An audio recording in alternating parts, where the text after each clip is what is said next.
नमस्कार मंडळी. स्वामी ज्योतिषमध्ये मी सौ जयश्री रत्नदीप पत्रे स्वामी तुमचं मनपूर्वक स्वागत करते. तर मंडळी, आपण आजच्या व्हिडिओत देवांच्या खाली जे आपण कापड टाकतो, जे आसन टाकतो, ते कोणत्या रंगाचं असावं किंवा कोणत्या रंगाचं असू नये. आपण चुकून माहिती नसल्यामुळे एखाद्या चुकीच्या रंगाचं आसन जर देवांच्या खाली टाकत असाल, देवांच्या खाली जर आपण चुकीच्या रंगाचा कापड टाकत असाल, तर त्याचा अशुभ परिणाम आपल्यावर पडू शकतो.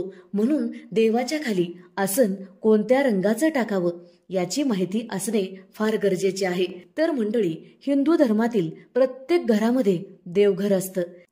त्यामध्ये आपण मनोभावे आपल्या इष्टदेवांची पूजा करतो. आपण देवांची आपल्या पद्धतीने होईल तेवढी सेवा करत असतो. प्रत्येकाला वाटतं की आपल्या घरामध्ये सुख समृद्धी राहावी, भरभराट राहावी, घरातील सर्व लोकांना यश मिळावं, माता लक्ष्मी आपल्या घरात स्थिर व्हावी, अशी प्रत्येकाची इच्छा असते. आपल्या इष्टदेवाचा, आपल्या कुलदैवताचा आपल्यावर आशीर्वाद राहावा म्हणून आपण मनोभावे देवांची पूजा करतो.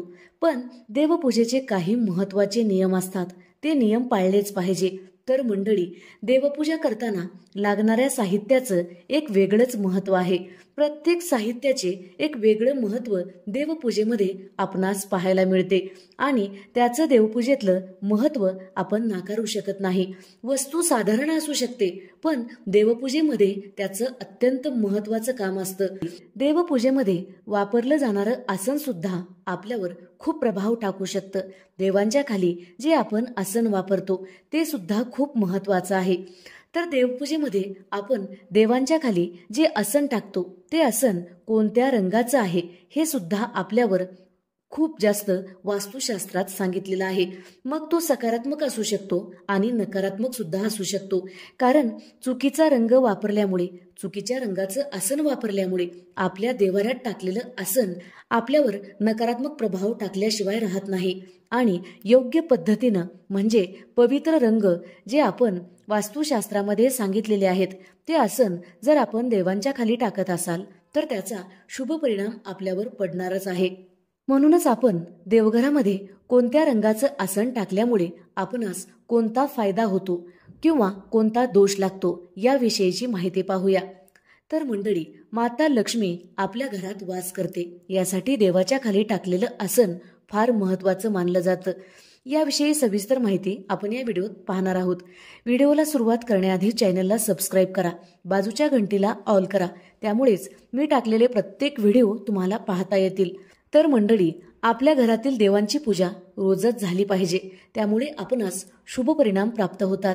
देवांना रोज फुलं अर्पण करणे, गंध लावणे, अक्षत अर्पण करणे, देवासमोर सकाळ संध्याकाळ तुपाचा दिवा लावणे खूप गरजेचे आहे. त्याचबरोबर देवांची आरती रोज केलीच पाहिजे. आरती केल्याशिवाय देवपूजेचं पूर्ण फळ आपणास प्राप्त होत नाही. म्हणूनच देवपूजा झाल्यानंतर आरती केलीच पाहिजे.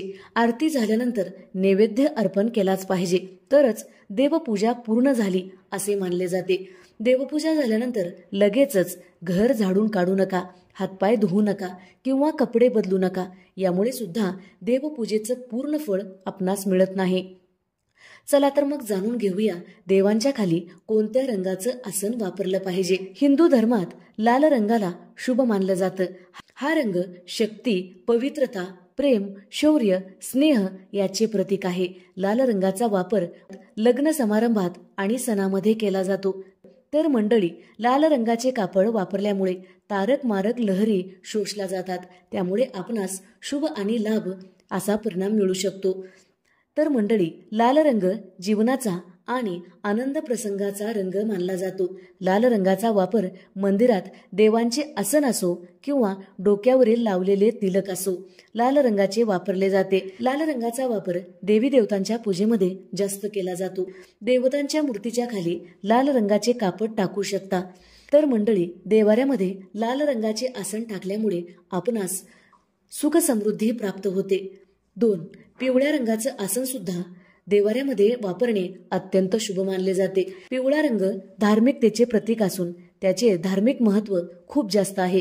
पिवळा रंग शास्त्रोक्त सुद्धा खूप खास मानला जातो. पिवळ्या रंगाचे धार्मिक महत्त्व खूप जास्त आहे.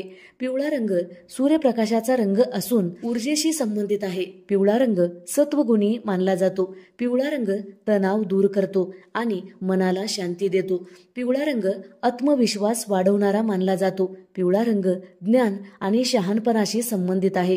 पिवळा रंग सोन्याशी संबंधित असून संपत्तीचा विस्तार यामुळे होत असतो.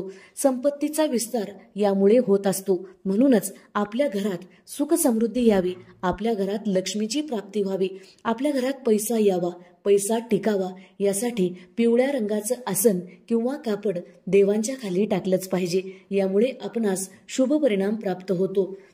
पिवळा रंग मनाला आनंद आणि उत्साही ठेवतो. पिवळा रंग शरीरातील सर्व इंद्रियामध्ये असतो. याच्या प्रभावाने जातक धार्मिक, सात्विक आणि सदाचारी होतो. पिवळ्या रंगाचे वस्त्र परिधान करून केलेली पूजा शुभ फळ देणारी असते. यामुळे आपण देवाऱ्यामध्ये पिवळ्या रंगाचं आसन वापरलं पाहिजे.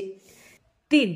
हिंदू धर्मात भगव्या रंगाला खूप महत्व आहे. हा रंग त्यागाचे, वीरतेचे, आत्मसंयमाचे प्रतीक आहे. भगवा रंग हिंदू व सनातन धर्माचे पवित्र रंग मानला जातो. भगवा रंग हा अग्नीच्या आणि ज्वालांच्या रंगापासून बनलेला आहे. प्राचीन काळापासून हिंदू तपस्वी आणि भिक्षू लोक भगवा रंग परिधान करत असतात.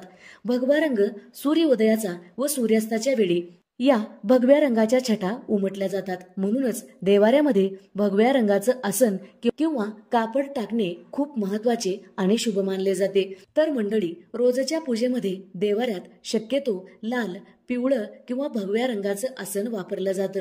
पण विशेष प्रसंगी वेगळा रंग वापरावे. शंकराला पांढरा, गणपतीला हिरवे किंवा लाल, त्याचबरोबर कुलदेवीसाठी हिरवा रंग वापरला जातो. आता आपण देवाऱ्यामध्ये कोणत्या रंगाचं आसन, कापड वापरायचं नाही याविषयीची माहिती पाहूया.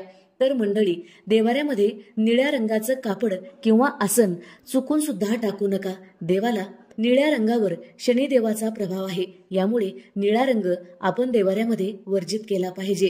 जर तुम्ही वेगवेगळ्या रंगाचं म्हणजे मल्टी कलरचं आसन वापरत असाल तर त्यामध्ये सुद्धा निळा रंग असता कामा नये. निळ्या रंगासोबतच आपण राखाडी रंग सुद्धा म्हणजे ग्रे कलर सुद्धा देवाऱ्यात वापरू नये. देवाऱ्यामध्ये कुणीही काळ्या रंगाचं आसन वापरत नाही किंवा काळ्या रंगाचा वापर देवाऱ्यामध्ये करत नाहीत. पण राखाडी रंगाचा सुद्धा उपयोग देवाऱ्यामध्ये चुकूनही करू नका. या रंगावर राहू केतूचा प्रभाव असतो. याचा अशुभ परिणाम आपल्या घरावर व आपल्या घरातील लोकांवर पडू शकतो. तर मंडळी, रंग कोणताही वाईट नसतो, पण देवतांच्या पूजेमध्ये काही रंगाचे विशेष महत्व आहे. देवांच्या खालचं आसन एक साधारण गोष्ट आपणास वाटू शकते, पण त्याचा प्रभाव आपल्यावर खूप जास्त प्रमाणात पडत असतो. म्हणूनच देवांच्या खाली आसन लाल, भगवं किंवा पिवळ्या रंगाचं वापरलं पाहिजे. जर व्हिडिओ आवडलेला असेल तर नक्की लाईक करा, शेअर करा, सबस्क्राईब करा, बाजूच्या घंटीला ऑल करा. त्यामुळेच मी टाकलेले प्रत्येक व्हिडिओ तुम्हाला पाहता येतील. धन्यवाद.